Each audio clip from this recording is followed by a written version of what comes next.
El Gobierno responde. Buenas noches, bienvenidos a una nueva versión del Gobierno Responde, ahora abierto a cualquier tema el que ustedes escojan y nosotros encargados de buscar la respuesta a sus inquietudes. Comenzamos. El Gobierno sigue ampliando los cupos para créditos, becas y subsidios que ofrece el ICETEX, entidad que desde 2010 ha facilitado que más de 400.000 jóvenes accedan a créditos para estudiar su pregrado y posgrado. Al respecto, en nuestras redes sociales, Catherine Florian pregunta.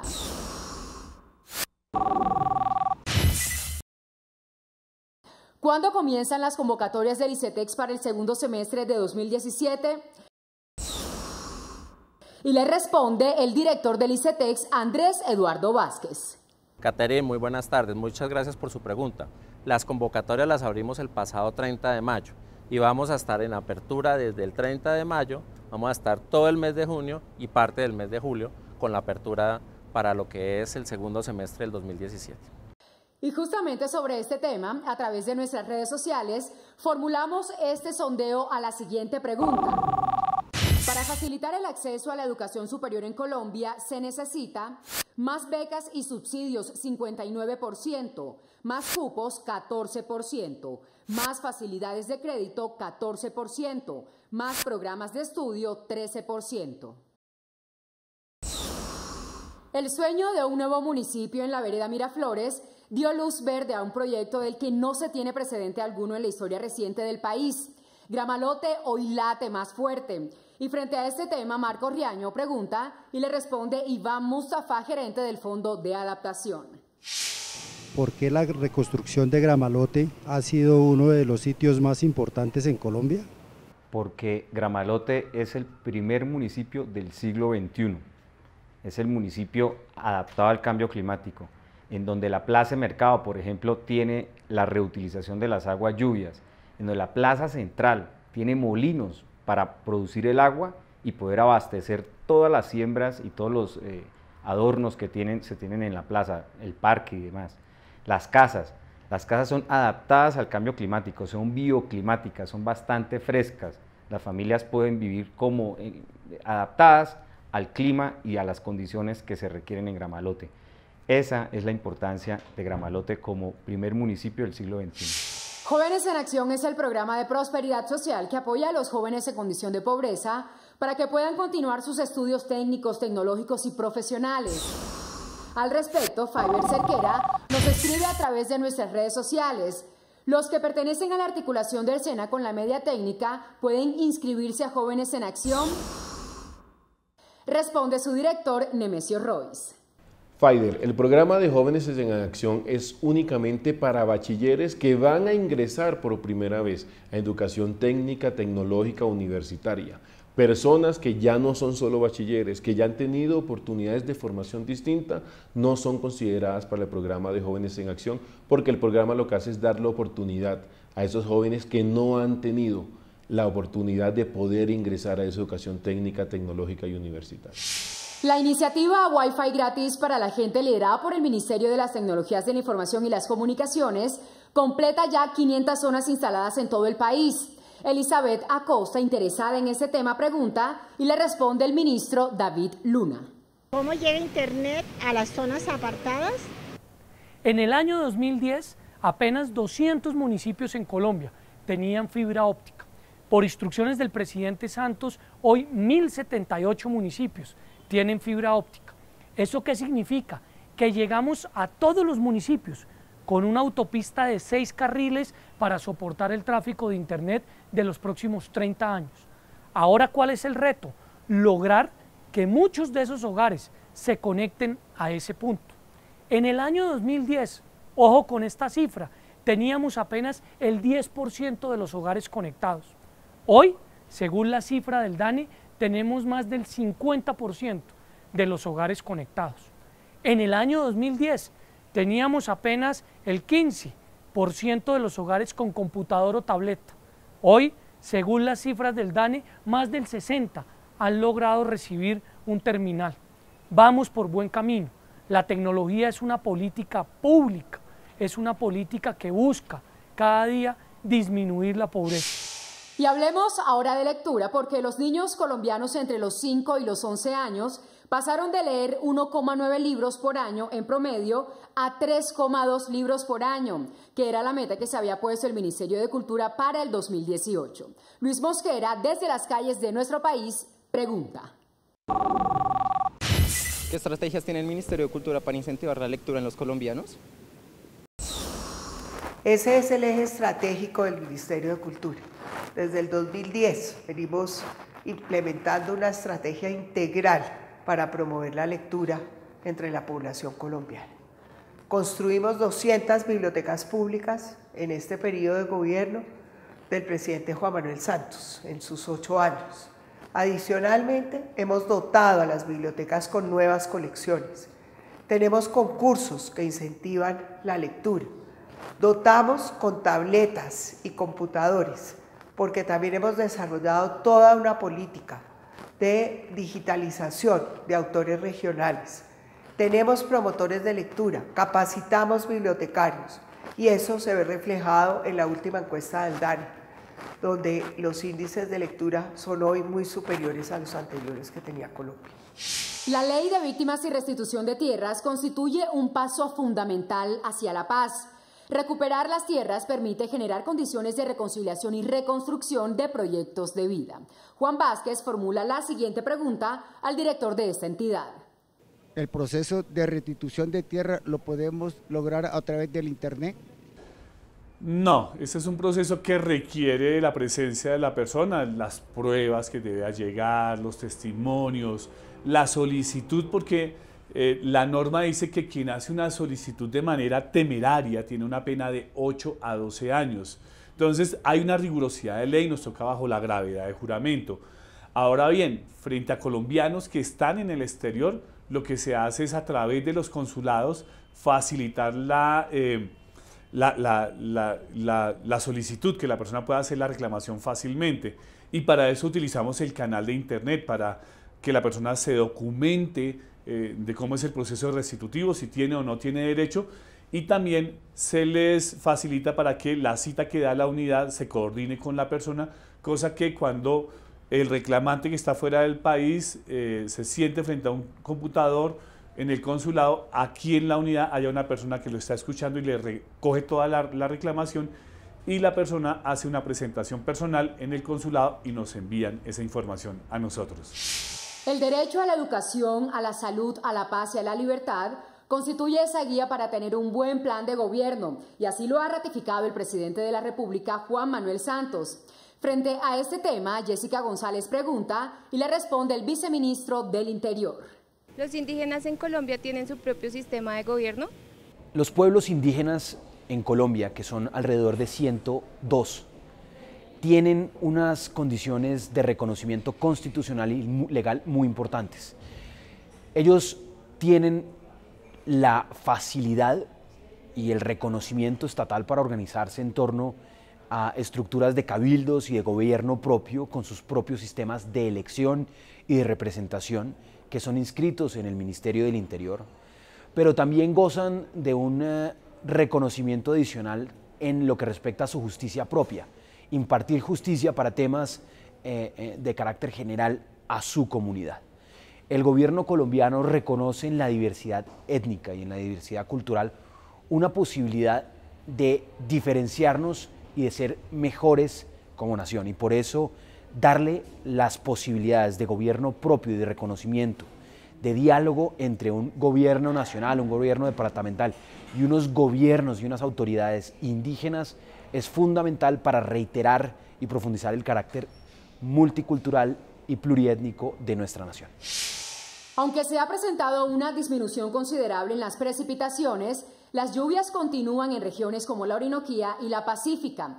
Daniela Ojeda pregunta justamente sobre el estado del clima y le responde Omar Franco, director del IDEAM. ¿Por qué en Colombia son tan extremas la temporada de lluvias y sequías? Este es un comportamiento, como lo hemos venido señalando, somos un país tropical que tenemos unas condiciones bastante complejas de climatología.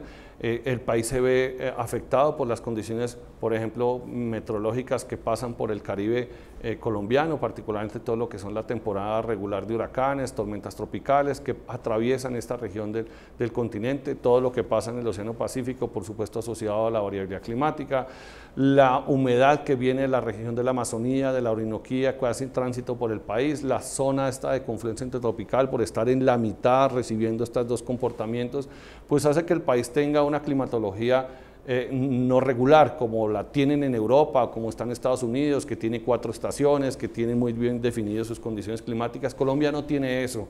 Y aquellos que todavía suponen que nosotros vivimos en verano e invierno, yo los invito a quitarnos ese concepto y simplemente empezar a acuñar conceptos como temporadas de más lluvias y menos lluvias. La promoción de nuestro país en el exterior está dando cada vez más frutos, sobre todo en este momento de oro por el cual está pasando Colombia, el posconflicto. Sebastián Velandia nos envía esta pregunta y la responde Felipe Jaramillo, presidente de ProColombia. ¿Por qué Colombia se consolida como un destino atractivo para el turismo? Colombia es uno de los destinos más atractivos para el turismo a nivel internacional hoy, gracias a lo que se ha avanzado en torno a la paz, al posconflicto, que abre una cantidad de oportunidades para que los visitantes internacionales vengan a cada vez más regiones de nuestro país. Es una industria, un sector de la economía que ha venido creciendo muy fuertemente. Solo el año pasado logramos un incremento de más del 14%, logrando sobrepasar la barrera de los 5 millones de visitantes extranjeros. Sabemos que tenemos muchísimo potencial para seguir creciendo. De hecho, las grandes publicaciones del sector turismo a nivel mundial están incluyendo a Colombia como uno de los destinos más importantes para visitar en los próximos años. Lonely Planet escogió a Colombia como el segundo destino más importante a visitar durante el 2017, Forbes, Bloomberg, bueno, muchas importantes publicaciones que se han percatado del buen momento que vive nuestro país y el potencial que tenemos a nivel turístico. De aquí a diciembre se verán caminos de paz y no trochas, así lo dijo el presidente de la República, Juan Manuel Santos, esta semana, al referirse a la revolución de vías terciarias que emprendió el gobierno nacional. Con respecto a este tema, Fernanda González formula esta pregunta y la responde el ministro de Transporte. ¿Cómo está Colombia en construcción de dobles calzadas? En construcción de dobles calzadas, para nadie es un secreto que el país venía en un rezago impresionante. Grandes problemas. No teníamos más de 780 kilómetros antes de empezar el gobierno del señor presidente Santos. El tema de infraestructura pobre y débil. Ocupábamos puestos muy tristes a nivel internacional, el puesto 170 o el puesto 180 en competitividad a través de nuestras vías. De manera que había que hacer un esfuerzo. Es por eso que se presenta por parte del presidente este gran reto y esta gran revolución de infraestructura en las vías nacionales. Hoy, a través de la Agencia Nacional de Infraestructura en las vías concesionadas y a través del INVÍAS en las vías no concesionadas, hoy tenemos casi 1.700 o 1.800 kilómetros nuevos de dobles calzadas, 6 años y medio después de empezar el gobierno del presidente Santos. Hemos comunicado los centros de producción más importantes, el sur con el centro con el norte. En materia de vivienda, en este gobierno se han construido más de 1,6 millones de casas y 130.000 de ellas totalmente subsidiadas. Jimmy Camacho nos envía la siguiente pregunta y la responde el presidente del Fondo Nacional del Ahorro. El Fondo Nacional del Ahorro me da prórroga si tengo un crédito aprobado pero aún no he conseguido casa. Sí, la verdad es que el Fondo Nacional del Ahorro otorga un crédito a cada uno de los afiliados y este crédito le permite a ese afiliado salir a tratar de conseguir su vivienda. Obviamente, si esa consecución, ese proceso de consecución de vivienda toma mucho tiempo, es decir, más de 6 meses, pues por supuesto que el Fondo Nacional del Ahorro luego corroborará que las condiciones del mismo sean las que la persona acreditó en el momento de la solicitud. Pero por supuesto no hay ningún inconveniente en que la persona salga a buscar su vivienda mientras tiene aprobado su crédito. Es más, muchas personas con toda razón buscan que se les apruebe el crédito y teniendo en cuenta el monto de ese crédito aprobado, salen a buscar una vivienda que se acomode a sus capacidades financieras y al crédito que le ha sido aprobado. En el tema de fortalecimiento de la educación superior, el objetivo es llegar a una cobertura del 57% en agosto del 2018. Carol Fandiño nos envía la siguiente pregunta y la responde el presidente del ICETEX. ¿Qué es y cómo funciona un crédito del ICETEX? El crédito del ICETEX es un instrumento que permite a los estudiantes de bajos recursos acceder a su educación superior. ¿En qué consiste? En que un joven selecciona la carrera de su predilección, se acerca al ICETEX y va a encontrar múltiples alternativas para que logre ese sueño, que es financiar su educación superior. Tenemos varias alternativas, varios plazos, varios porcentajes de financiación, con lo cual tenemos una oferta que es muy competitiva, que permite resolver diferentes escenarios de la vida de los jóvenes del país, y algo que es muy importante, tenemos unos instrumentos que tienen beneficios concretos para la población más pobre. ¿Cuáles son esos instrumentos? Subsidio de tasa, subsidio de sostenimiento, y para los jóvenes que estén por debajo del punto de corte por el hecho de terminar su carrera, tienen un beneficio que es muy atractivo, que es la condonación hasta el 25% del valor de lo que estudiaron.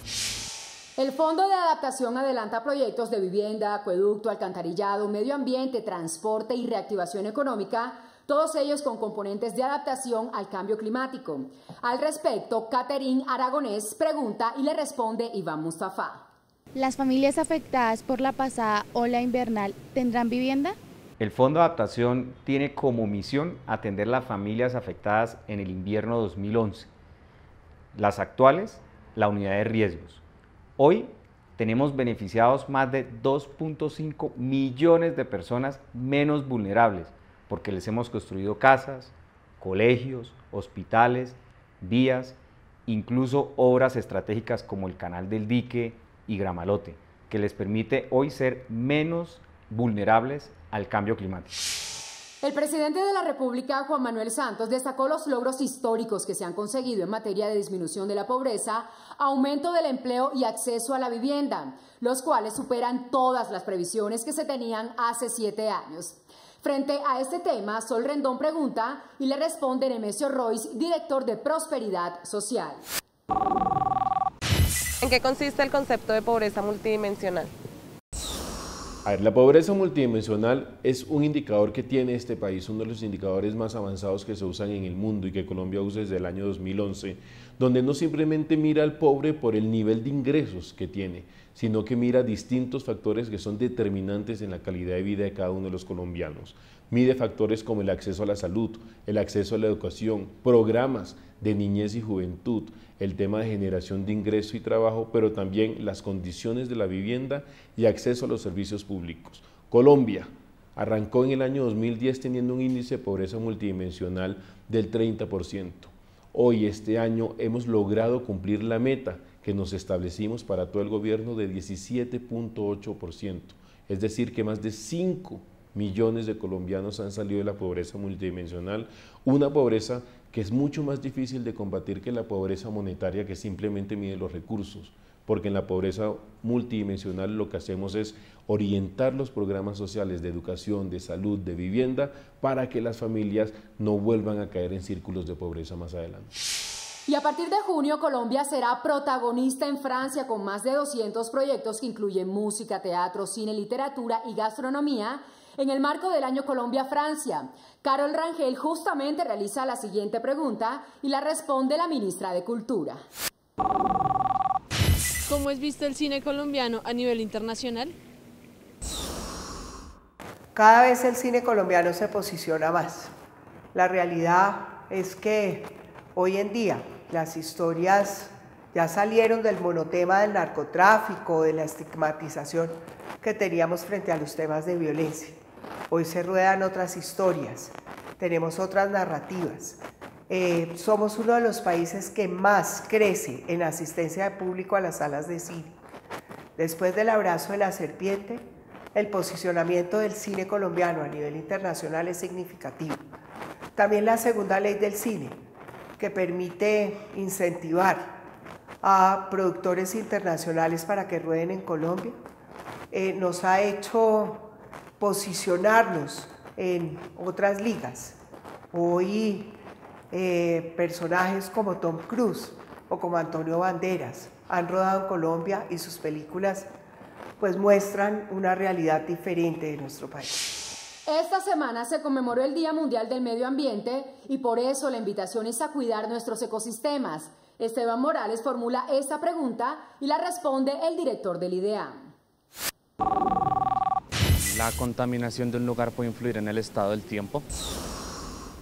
No, por supuesto la contaminación lo que trae consigo es que esa misma contaminación asociada a las variables climatológicas, asociadas a condiciones de tiempo, pues pueden traer consigo repercusiones importantes en términos de salud, en términos, por supuesto, de vectores, en términos de contaminación de las aguas, la acidificación de algunas regiones, el suelo también puede empezar a tener dificultades, la vegetación en sí misma, pero por supuesto la contaminación no determina las condiciones de tiempo. Las condiciones de tiempo y clima son propias de una región. La contaminación que está allí alojada, por supuesto, con estas variables mezcladas nos puede traer consigo dificultades en términos de enfermedades respiratorias, enfermedades cutáneas. Colombia cuenta con una industria de contenidos digitales de talla mundial, con alto potencial y proyección para competir internacionalmente. Sin duda, un tema que despierte el interés de los colombianos como Javier Polo, quien envía esta pregunta y la responde el presidente de ProColombia.